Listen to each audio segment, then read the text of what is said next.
আসসালামু আলাইকুম এভরিওয়ান। আজকে আমি এটা কী বানাইছি, এটা যে এত বেশি মজা হয়েছে আমি ভাবতেও পারি নাই। আমি বানানোর সময় ভাবছি যে কেমন না কেমন হবে, কিন্তু খাইতে যে এত বেশি মজা হয়েছে।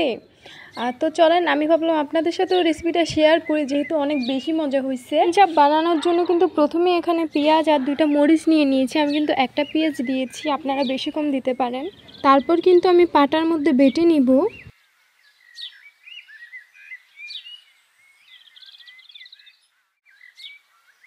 আমি এখানে ভালো করে বেটে নিয়েছি। এখন আমি 2 পিস রানের মাংস নিয়ে নিয়েছি। এটা আমি এখন পুতা দিয়ে ভালো করে থেতলে নিব।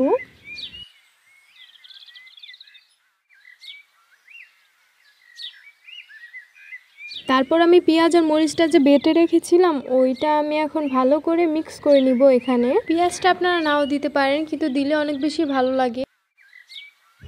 তারপর আমি এখানে 2 টেবিল চামচ পরিমাণে আদা রসুন বাটা দিয়ে দিচ্ছি। আপনারা আপনাদের স্বাদ মতো দিয়ে দিবেন। তারপর আমি 1 টেবিল চামচ পরিমাণে টমেটো সস দিয়ে নিচ্ছি। আর এখানে আমি অল্প পরিমাণে ওয়েস্টার সস দিয়ে নিচ্ছি। আমি 1 টেবিল চামচ পরিমাণে দিয়েছি। আর 1 টেবিল চামচ পরিমাণে আপনারা সয়া সস দিয়ে দিবেন। আমি কিন্তু সয়া সসটা একটু বেশি দিয়েছি। তারপর আমি এখানে 1 টেবিল চামচ পরিমাণে মরিচের ফাঁকি, 1 টেবিল চামচ পরিমাণে হলুদের ফাঁকি আর জিরা ফাঁকি, আর আমি কাবাব মশলা দিয়ে দিয়েছি। তারপর একটু লবণ দিয়ে আমি ভালো করে মিক্স করে নিব। এটাকে মিক্স করে আমি 1 ঘন্টার জন্য মেরিনেট করে রেখে দিব। এটা কিন্তু আধা ঘন্টার জন্য হলেও আপনারা মেরিনেট করে রেখে দেবেন, একটু রেস্টে রাখবেন। তারপর আমি একটা ফ্রাই প্যানে অল্প পরিমাণে তেল দিয়ে নিচ্ছি। তারপর তেল দিয়ে ব্রাশ করে নিচ্ছি, বেশি তেল দিবেন না। তারপর আমি চিকেনগুলো দিয়ে নিচ্ছি এখানে। তারপর অল্প আঁচে আমি এটাকে ভেজে নিব, একদম অল্প আঁচে রাখবেন। এখন আমি এটাকে উল্টিয়ে পাল্টিয়ে ভেজে নিব। এটা কিন্তু খেতে খুবই মজা হয়েছিল, আর একটা যে স্মেল ছিল না, অনেক বেশি ভালো লেগেছে স্মেলটা।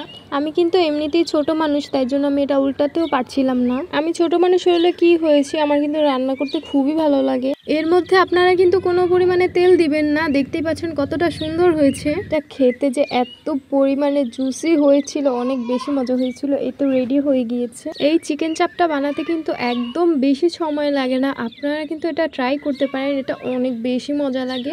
আর আমি কিন্তু সাথে নান রুটিও বানিয়েছিলাম। তো নান রুটির রেসিপিটাও ভাবলাম শেয়ার করি। তো প্রথমে আমি এখানে 2 কাপ পরিমাণে ময়দা নিয়ে নিয়েছি, আর 1 টেবিল চামচ পরিমাণে ঘি নিয়ে নিয়েছি। তারপর আমি 3 টেবিল চামচ পরিমাণে এখানে তেল নিয়ে নিচ্ছি। তারপর আমি এখানে লবণ দিয়ে নিচ্ছি। আমার লবণ দেওয়া দেখে প্লিজ কেউ হাসবেন না। এখন আমি এর মধ্যে 2 টেবিল চামচ পরিমাণে ইস্ট দিয়ে নিচ্ছি। আপনারা কিন্তু 2 কাপ ময়দার জন্য 2 টেবিল চামচ পরিমাণে ইস্ট দিতে পারেন। এখন আমি হালকা কুসুম পানি দিয়ে এটাকে মতে নিব। বেশি শক্ত ডো করতে যাবেন না, একটু নরম ডো করবেন। এই তো আমার ডো করা হয়ে গিয়েছে। তো এখন আমি উপর দিয়ে একটু তেল ব্রাশ করে তারপর আমি এটাকে রেস্টে রেখে দিব কিছুক্ষণের জন্য। দেখতেই পাচ্ছেন কত পরিমাণে ফুলে গিয়েছে। তো এখন আমি এখানে কিছু ময়দা ছিটিয়ে নিয়েছি। তারপর আমি রুটিটাকে বেলে নিব। বেশি পাতলা করে বেলতে যাবেন না, একটু মোটা করেই বেলবেন। আমি কিন্তু আগেও নান রুটি বানিয়েছি, এত বেশি সুন্দর হয় নাই, এবার কিন্তু অনেক বেশি সুন্দর হয়েছিল। এই তো আমি এখন একটা ফ্রাই প্যানের মধ্যে রুটিটাকে ছেঁকে নিব। তারপর উপর দিয়ে আমি একটু বাটার ব্রাশ করে দিচ্ছিলাম। এখানে আমি একে একে সবগুলো রুটি করে নিয়েছি। আমি কিন্তু 2 কাপ ময়দা দিয়েছিলাম, আর এখানে কিন্তু মোট 4টা রুটি হয়েছে। দেখতেই পাচ্ছেন কতটা সুন্দর হয়েছে, আর এটা কিন্তু ফুলে যাচ্ছিল। আমার কাছে দেখতে খুবই ভালো লাগতেছিল। নান রুটিগুলো যে এত বেশি মজা হয়েছিল আমি ভাবতেই পারি না এত বেশি মজা হবে। আর ইস্টের যে একটা এক্সট্রা স্মেল থাকে না, ইস্টের স্মেলটাও ছিল না, অনেক বেশি ভালো লেগেছে, অনেক বেশি মজা হয়েছিল। তো আপনারা অবশ্যই এভাবে ট্রাই করতে পারেন, অনেক বেশি ভালো লাগবে। আল্লাহ হাফেজ।